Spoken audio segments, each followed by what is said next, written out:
Yes. Right. Bismillahirrahmanirrahim. Assalamualaikum and very good morning. So without further ado, as we know, the topic will be towards a low carbon future in Asia, trends and applications of solar PV and energy storage technologies. I just want to do a brief introduction of the panelists. You can look up for their profile on the website and also in the brochure. So I would like to introduce Mr. Abdul Manaf Ahmad Fazan, Associate Director of Levanta Renewables. Next, we have Mr. Dexino Lim, Senior Business Development Manager from NG Southeast Asia. And next, we have Mr. Technologies Izzat Nakiuddin, the CEO of Voltec Energy. And last but not least, we have Mr. Murali Haripalan from Bolt Industries Private Limited as the Technical Director. All right, okay, so to start this session, we need to set the stage. So I hope for Mr. Abdul to define the current state of solar PV and energy storage in Malaysia with respect to Asia per se. And from that, how Malaysia can leverage its abundant solar resources towards achieving our low carbon target in the near future. Yes, thank you.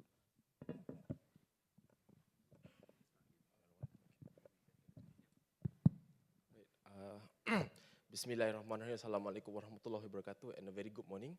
So my name is Abdul Manaf. Yes, I look like a Chinese, but I'm actually a Malay.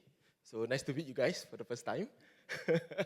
Alright, so basically, just get back to the, before answering, I'd just like to introduce a little bit about my company. So basically, Levanta Renewables is a developer and IPP for Southeast region. We focus our market mainly in Vietnam, in Thailand, Malaysia, and Philippines right now. So we're going to expand our business focusing key markets like in Indonesia somewhere in next year. Right, our parent company is actually Actis. If you are unaware about who Actis is one of the leading global private equity investor basically. So basically, they created a fund called Energy 5 Fund for us that is deployable of 500 million USD for us to deploy the capital within this region. So basically, Levanta has been focusing more on wind in Vietnam, but lately we have been focusing more aggressively in solar, especially in markets like Vietnam, Thailand, and Malaysia as well. And as for your information, the Levanta Renewables in Malaysia is quite new because we were established somewhere in early of this year, but we were able to secure projects and also other opportunities around these three markets within 10 months basically. So that's how aggressive we are in the market. Now back to the question coming from Iwan, sorry, first time meeting him, so that's why there's some gap basically. Right. So basically, the definition of the Malaysian what's the word again? Current state. Current state is basically I would define in one word of emerging. Now, if you compare in Southeast Asian of other markets, Malaysia is an emerging market and a key market for a lot of investors and also developers around Southeast Asia.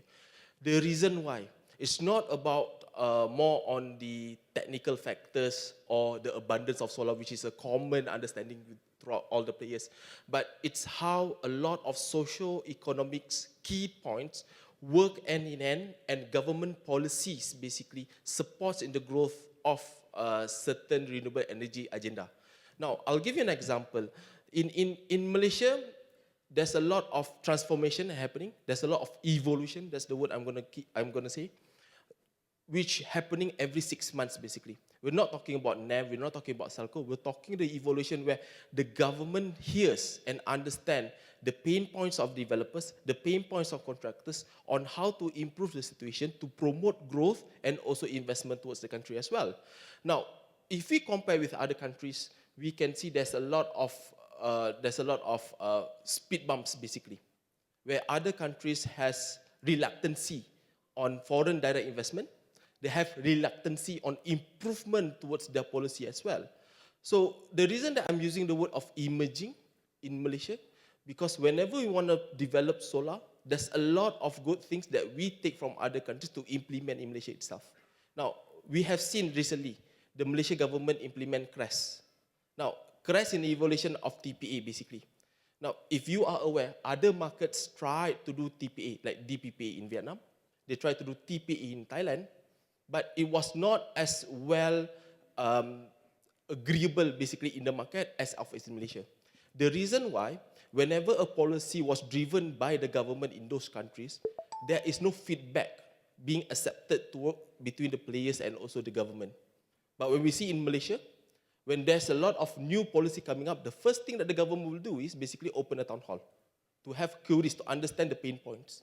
So this helps to evolve the policies and how to improve the transition and evolution of the Malaysia policy in renewable energy as well.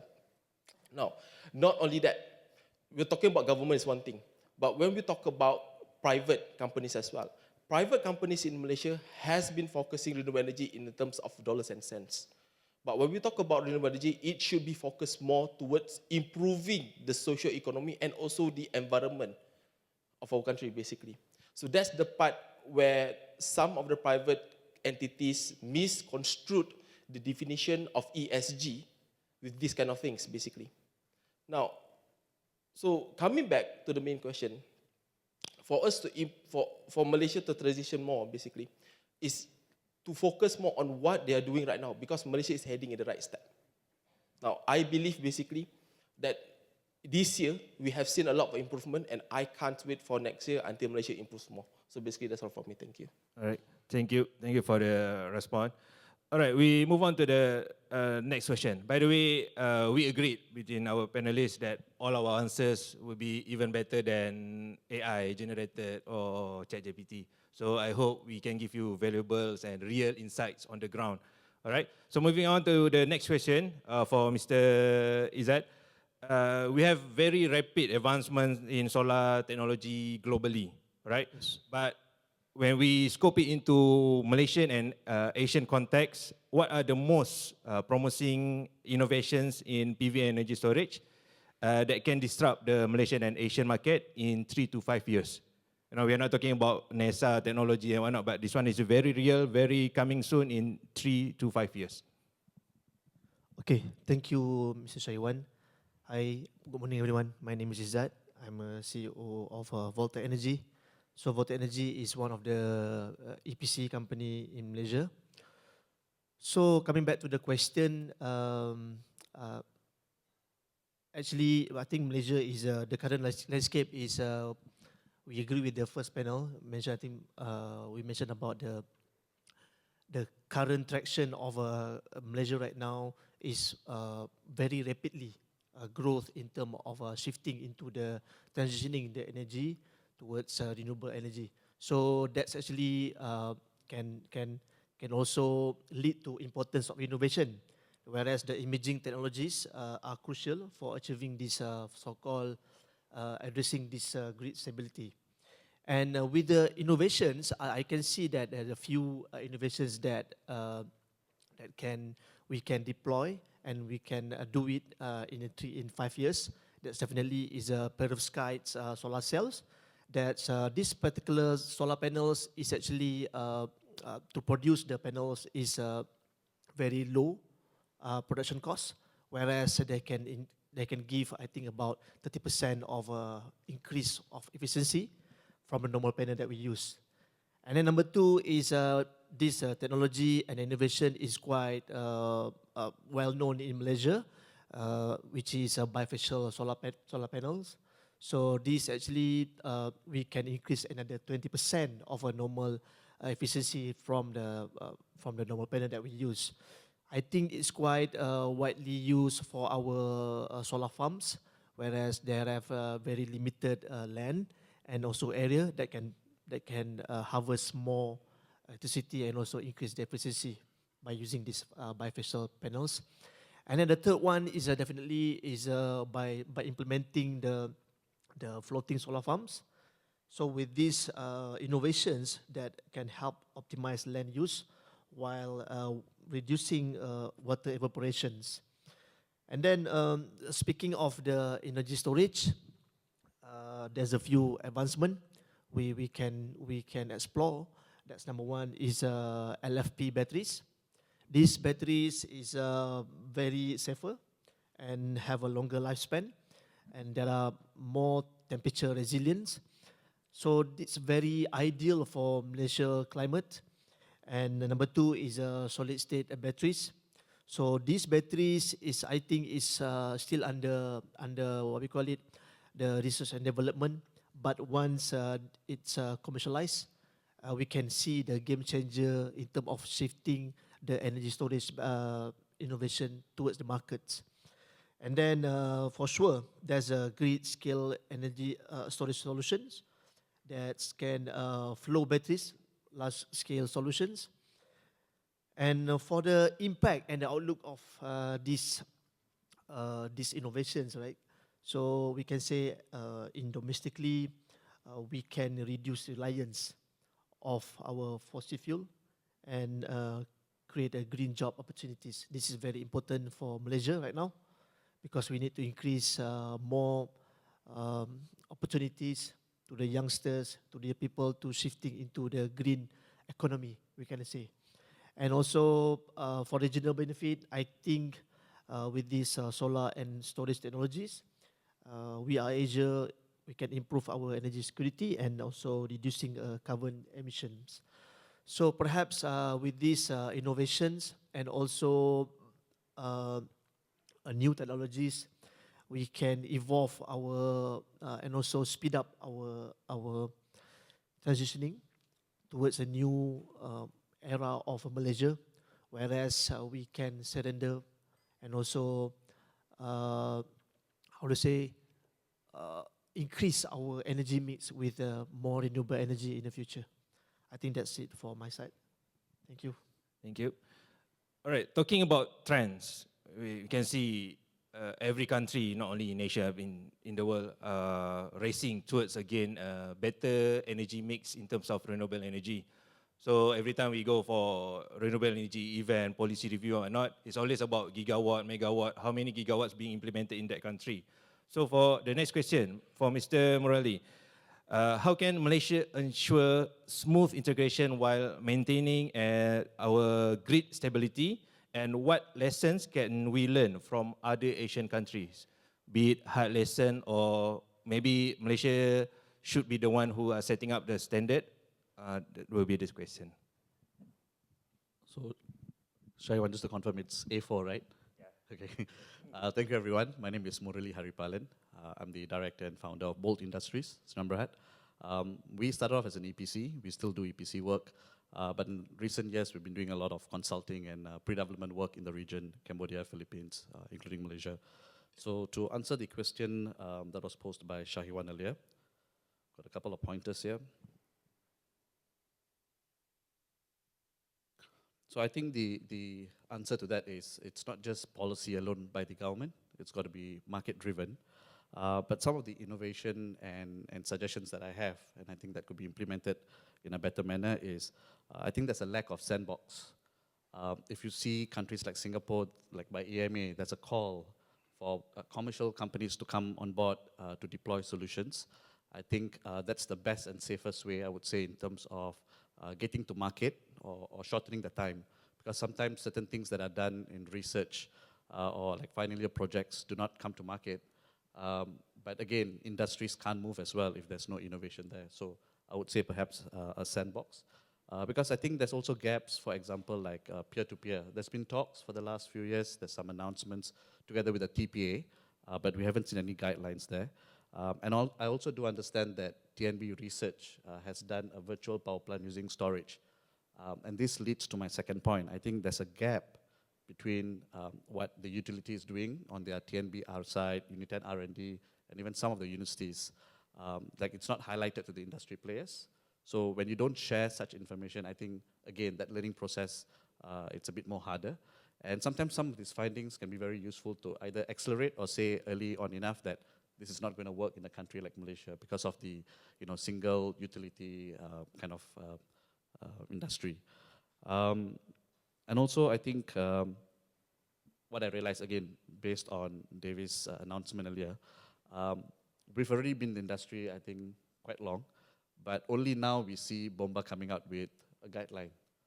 And often I realize that in the industry, it's kind of an afterthought. Apart from ST, when they come up with their guidelines on interconnection, there's a lack of audits on installations done, the quality of work.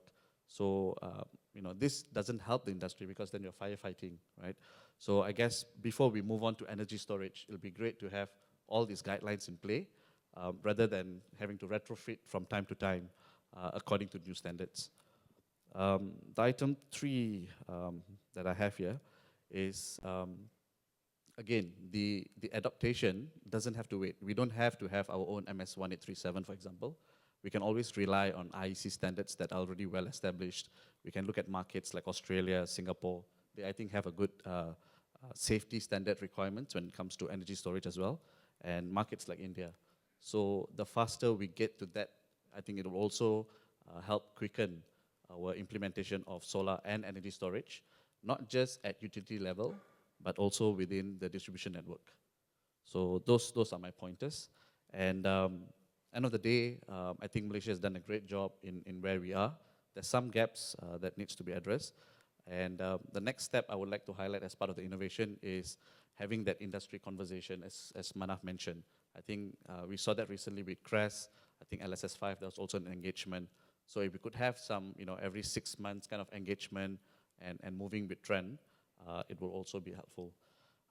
And last but not least, I think I just captured a couple of information here. We have too many frameworks out there in the market. I'll just read a few right now. ST produced a report on peninsular market generation in 2019 that states that battery should come in only in 2030. And we're already seeing it happening now, right? So documents need to evolve fast enough with the industry. We also have a National Energy Policy 2022 by the government.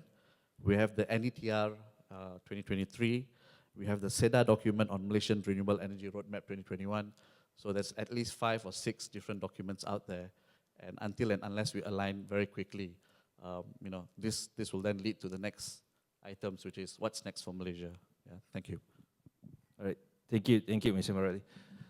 We heard in the keynote speech that Malaysians are looking for 60,000 workforce in supporting the development, the growth of solar energy or renewable energy.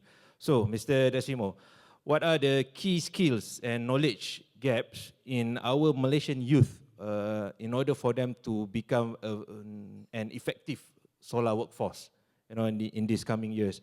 We have our TVET program, we have our school, college, and university program. Are they going to be equipped with the right skill sets towards our solar workforce in these coming 3 to 5 years? All right, thanks for the question. I'd like to introduce myself. My name is Dexino. I am with NG Services Malaysia, responsible to grow the distributed solar and storage sector in Malaysia.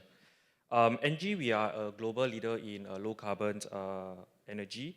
So we definitely would like to help Malaysia to go green and decarbonize. So a few ways that we can do it is, of course, solar, which is the main topic for today. Storage is another one. We also do other energy efficiency solutions like district coolings and stuff like that. So back to the question, I just want to begin by commenting on the point on the efforts that the government is putting in place. I think it's very remarkable that there's always this consistency in terms of the policies and the programs that are in place to adopt these solar deployment. So to answer the question, I think there are 3 main things. Number 1 is consistency. Number 2 is really on learning. And number 3 is on growth. So on the first point on consistency, it is important for the government to continue to roll out programs. And this will allow industry players, even the students or learners in time to come, to have a platform to perform and hone their skill set. So we can also deploy and learn from our neighboring countries some innovative programs, such as like bundling bundling solar installations for like maybe public sectors. And I think this will allow opportunities and also some kind of economy of scale. That's point number 1. For point number 2, I mentioned about learning.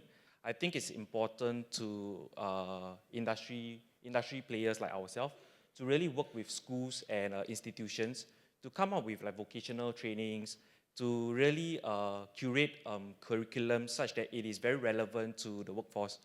I think this is important because in time to come, when they step out of the institution, they will be more prepared and they will be able to contribute more immediately. That is point number 2. I think it's important really to allow us to have a good workforce, not just now, but also prepare ourselves in the future. Moving on to the point number 3 on growth.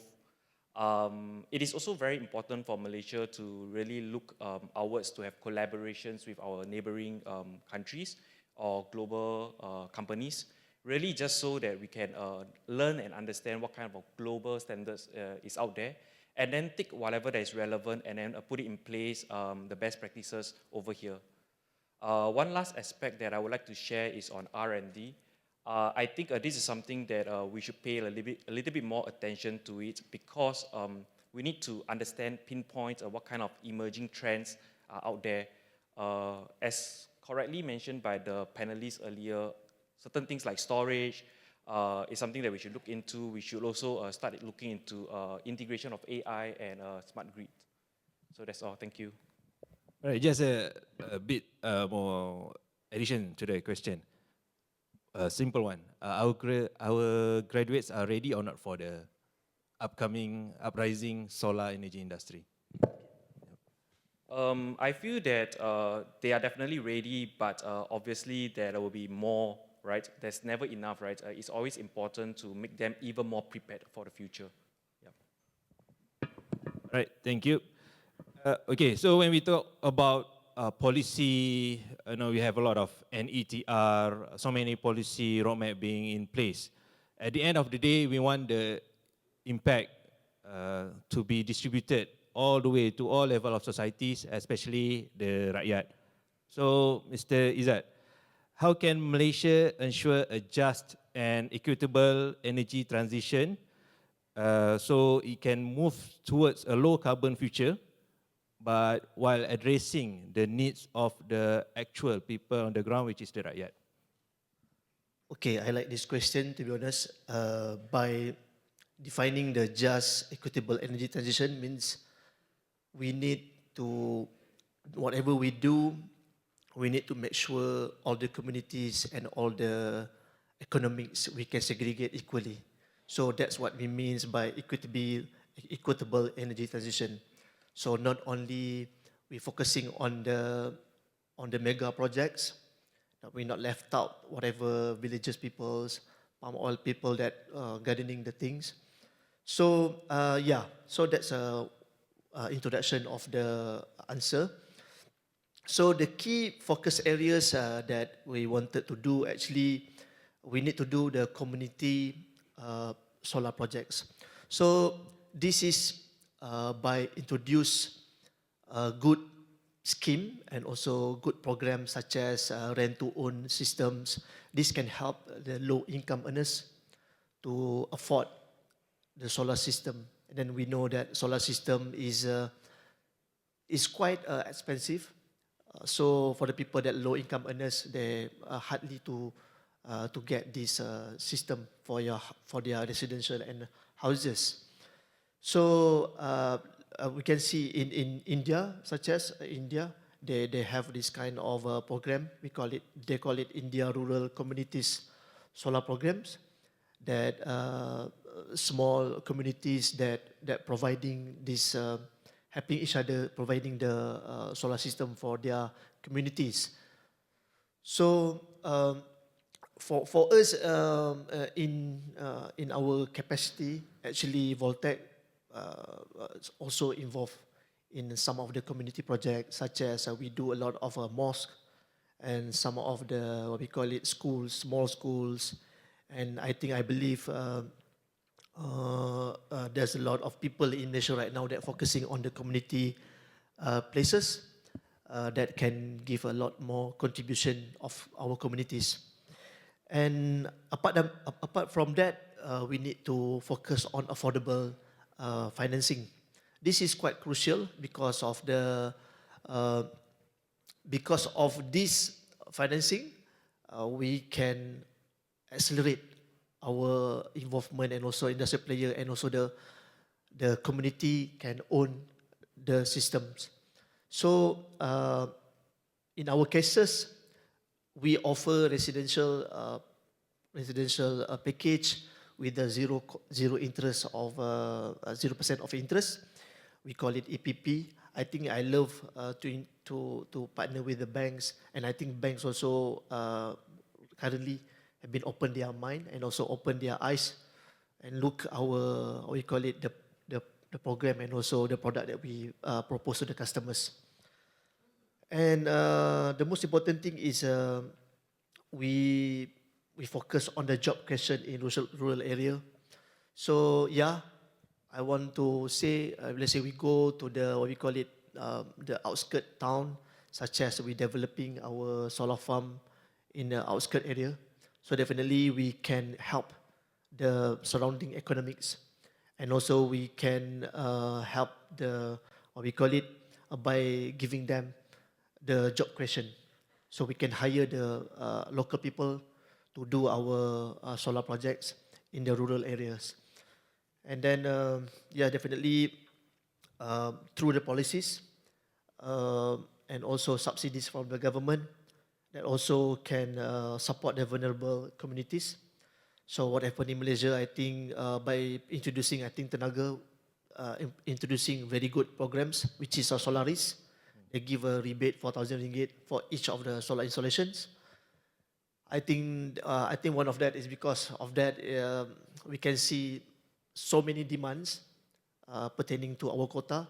So I think Mr. Davis also mentioned about we already finished the quota by last month. So need to top up another 50 megawatt. So to wrap it up, I think in conclusion, I want to urge all the industry players here to, how to say, we try to bring these topics to mass societies. So what I see, I think we are industry players. We talk about the renewable energy. There are certain people who really understand and want to keen to understand about these topics. Some of them is living in the city. Some of them is high income earners. They love to discuss about this topic that we discussed today. But our role here, actually, we have to give so-called a lot of talks and also gather them with the rural people to understand our action here. Okay. To make sure our accelerates and also transitioning that can give better and also trajectory in the future. So that's it from my side. All right. So taking from that, we talk about Solaris, how Solaris incentive really boosts the uptaking of NEM. So from this premise, there's also a sentiment saying that incentive offered in solar or renewable energy is only for people who can afford it. How about people who cannot even afford the system? And first they can afford, and then they cannot get the incentive of 4,000. So for Mr. Abdul Manaf, what role can solar play in decarbonizing and in distributing these benefits beyond solar farm, beyond commercial and industrial, beyond Solaris, to sector like transportation, traditional industry, or even agriculture? So that even if we cannot provide incentive to residential, maybe the balance of the society can also get the benefit throughout other sectors, especially like agriculture or transportation. Thank you. There's many parts in that question. So I'll dissect the final question. You're asking about the how can other people subscribe to PV, basically. To be fair, in Malaysian market, the accessibility is quite big.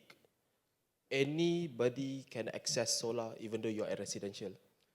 I'm not saying on certain companies. There are companies and banks right now are providing financial assistance, loans for you to subscribe, which you can entail with this 4,000 ringgit basically rebate from the government. So it's not a question about where do I get the money. It's not the question about do I have the funds to install solar. It's all boils down to the intention. If you do have intention of, for example, thinking about the environment, then you think that investment in solar PV is nothing much. But we talk about dollars and cents, there's a different angle on understanding implementation of solar in your daily life, basically. Now, then the second part of the question, right, where we talk about how can Malaysia leverage in solar resources. Now, I'll give 2 key points, which is number 1 is alignment, number 2 is accessibility. Now, in Malaysia, to leverage the full advantage of solar is alignment, means what? The government of Malaysia nowadays, they haven't yet fully aligned for all agency on implementing solar technology or even any renewable energy. Now, I'll give you an example. When we talk to customers or clientele, which is our MNC, they would always like to portray a picture, all right, see our company which is based in Europe, where the RE implementation and agenda are practiced not only on the private sector, but it's being practiced on the local authority and government sector as well. Now, these drive the agenda of RE in those countries. But when we talk about Malaysia, do you see those drive? You don't yet. Now, the reason why is there's too many ministries and agencies which doesn't have the same alignment. Now, when we talk about alignment means, for example, we know if you talk to JPJ, for example, hey, JPJ, do you want to install solar in your facilities, right? Now the JPJ answer would be, all right, it's intriguing because you want to invest the solar on our behalf, basically. But the question comes into what are the policies, what are the guidelines come into picture that allows JPJ to accept zero capex, for example, a solar system in the facilities. That becomes an issue. Now, it becomes an issue because the guidelines were supposed to come out on certain agencies. And these certain agencies should have cascade down the guidelines so that it's being implemented throughout the whole government body. Now, as this alignment doesn't come into picture, it means the solar PV industry or even the renewable energy industry in Malaysia will always be a little bit substandard. Until everyone has the same agenda, every agency understands the agenda of renewable energy, our target on achieving in 2030, we can't achieve it until everyone comes into the same picture and same angle. Now, we talked on the second keynote, which is accessibility. Now, we can talk, you can install solar not only on roof, you can install on ground mounted or even on floating solar. Now, what's the key issue here on accessibility? Everybody wants it. The companies want it. The developers want it. The investors want it. It's just that the policy is not friendly at this moment of time. Now, there is a lot of caveat, there's a lot of restrictions on ST license, for example. This comes back into alignment. Because sometimes the certain agency are talking, okay, let's go, let's greenify everything, let's do this. Then there's certain agency like, okay, hold on. Now, if you want to do this kind of efforts, you need to understand the guideline that certain licenses to be issued must have certain restriction, there must certain requirements, for example. Now, because of all these requirements, the whole personification of a project entitlement or a project personification becomes a little bit more immature or basically a little bit more smaller. So it means it's very difficult for people like us, developers in Malaysia, for example, to think outside creatively, outside of the box on how to implement a 30 megawatt project, for example, without the LSS scheme. Why? Again, the accessibility is not there, the alignment is not there. Now, to leverage upon this, to make sure that Malaysia can pivot towards the leading country in Southeast Asia in renewable energy, is that the policies, everyone must work in hand, the policy must be friendly, and somehow, again, back to my first point, which on the first question is, the government's conversation with the industry players are very crucial to make sure that all of this is happening at the same time. Right? I think that's all from me. Thank you. All right. Okay, talking about energy security. Nowadays, energy become traded goods. We can import, we can export inter-countries.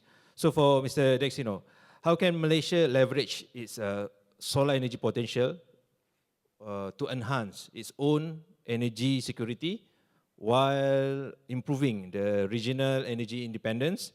And what are the geopolitical implications of growing solar industry in Asia, since energy now become a very traded goods or commodity between countries, and it become very flexible and very fluid? All right, thank you for the question. I think when we talk about energy security, what comes to my mind is being resilient. Resilient in two fronts. The first front is internally within Malaysia.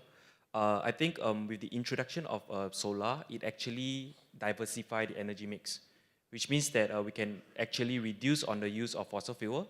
And this is actually important because it can help to hedge against unwanted price volatility, and also we can also be more guarded against a shortage of supply, if any. I think this is very evident in the past when we have certain kind of geopolitical wars in certain other countries further away from us, but it's impacting us over here where we are. So that's for internal. And in terms of external, I feel that Malaysia is actually in a very strategic location. Why so? Because number one, we are actually at an area that is fairly well connected with neighboring countries. Number two, we are also a country whereby we are not really affected by major natural disaster. And this is actually very important to us in terms of deploying solar assets, because it will mean that there's some form of security, and it can essentially even make us as an energy hub. There's always the talk about having this ASEAN Power Grid initiative. So I think when that happens, Malaysia will definitely get to gain a lot, because it is in a very strategic location whereby they can look after they themselves, right, internally, and externally, whenever there's any outage due to unfortunate natural disaster in our neighboring countries, they can come in to help, they can come in to support and make sure that regionally, in terms of energy security, that is well taken care of. End of the day, probably there's some form of a good leverage from Malaysia. Thank you. All right, so we are coming to end of our session, but we have this one very burning question talking about money. So for Mr. Murali, so what are the biggest barriers to financing medium to large solar projects? And with relate to that question, what kind of policy intervention and regulatory reforms needed in ensuring our financing processes or financing procedures will be ideal enough in supporting our solar and renewable energy? Thank you, Shaywan. This is actually a very tough question for me, because a year ago I would have said that financing is still a concern. But what I've seen again with the announcement of LSS5 and now CRES, I think financing, given our experience in the last 6-7 years since 2017, has certainly improved. And what has made it even more exciting, so I wouldn't say it's a barrier, but what has made it even more exciting is the ability to do floating solar, the ability to do up to 275 kV. I think that has opened up tremendous opportunity for a lot of foreign-based investors as well. What I see as the challenge, though, may not be from a financing standpoint, but more on policy. What I realized was there's a gap for any investor to come in, be it Levanta or anyone else, to come in and open an organization here. There needs to be clarity of what's next. So after LSS5, we spoke about CRES. I still have people asking me whether there's going to be a CGPP2, is there going to be LSS6, right? So I think the industry is still unclear. I'm unclear. Perhaps someone knows the answer. But by mapping out that, I think that allows a lot of foreign-owned entities to plan their rollout. And number two, I think the 51%, I see that some companies have been able to navigate, but it's still a major challenge for a lot of larger organizations. So I think if we are able to relax that a little bit more, I think financing will definitely work its way in. And I think LSS5, the moratorium was 8 years. So again, another stumbling block. But again, Malaysians being Malaysians, very creative, will find a way around it. Coming back to your second part about innovations and barriers, I feel the quota system here is one of those barriers. I see that the market is already evolving and accepting solar, especially like houses. So again, the need for quota to me doesn't make sense, and it should be a free for all. Perhaps the Solaris could be a limited time offer, but I think everybody's embarking on it. And for SAC as well, under CRES, the SAC needs a lot more breakdown, clarity on why and what we are paying for. Until that comes about, I think a lot of people are kind of holding on to their horses. In terms of the gap in the market, I think this is more of a personal wish list. I feel like between NEM and CRES, we are not looking at the distribution network. I think if you're talking about solar and storage, that is, to me, the best point to start, allowing every system integrator developer to scale responsibly, because you're still working at the 33 kV, 11 kV, you get to support the industrial parks. So I think that's kind of where I think we should bridge the overall CRES, and then maybe roll out next year, but this is just more of, like I said, the areas that we can improve on. And stakeholders gathering, as again Manav and I mentioned earlier, this whole 6 months thing needs to be more common. Now it's done only when a new policy is announced, so we can have that conversation with the industry players, regulators, even ministries, and they come on board. They get to learn what's next, right? And last but not least, I think this whole idea that solar cannot be mounted for the commercial industry needs to go away. There's only so much you can do with car parks. There are a lot of industries, especially like the water industry, that's still not allowed to do either floating or ground mount solution. So if that goes away, I think you're going to see a lot more growth in that space. Thank you. All right. With that, a very promising answer and very high hopes for us in solar energy industry. So I think we can conclude our session. Thank you very much to all panelists. I really appreciate it. Now back to the